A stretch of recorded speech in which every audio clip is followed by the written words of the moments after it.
ఏంటి అప్పుడే ఇల్లు తుడిచేస్తున్నావు? డస్టింగ్ అయిపోయిందా? ఇవాళ డస్టింగ్ చేయట్లేదు అమ్మగారు. నిన్న అలాగే చెప్పావు, ఇవాళ ఏమైంది?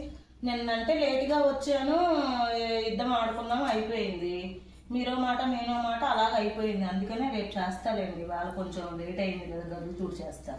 ఏదో ఒక వంక పెట్టుకొని పని మా ఎక్కొడతాము, పోస్ట్ పోన్ చేయడము, 2 రోజులకు చేయాల్సిన 4 రోజులకు చేయడం బాగా అలవాటు అయిపోయింది నీకు. ఎందుకు అమ్మగారు? మాన్పించేది ఉద్దేశం ఉంది కాబట్టి మీరు ఇలా మాట్లాడుతున్నారు. ఇలా మాట్లాడలేదు. నాకు మాన్పించే ఉద్దేశం కాదే, నీకు మానేసే ఉద్దేశం ఉంది కాబట్టి పని ఎక్కొట్టి ఏదో రకంగా వంక పెట్టుకుని గొడవ పడుతున్నావు.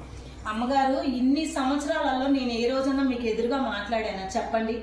మీరు మాట్లాడిన దాన్ని బట్టి నేను ఆ నోరు తెరవాల్సి వస్తుంది. ఒక్క రోజన్నా నోరిప్పి అమ్మాయి ఇదని మాట్లాడానా?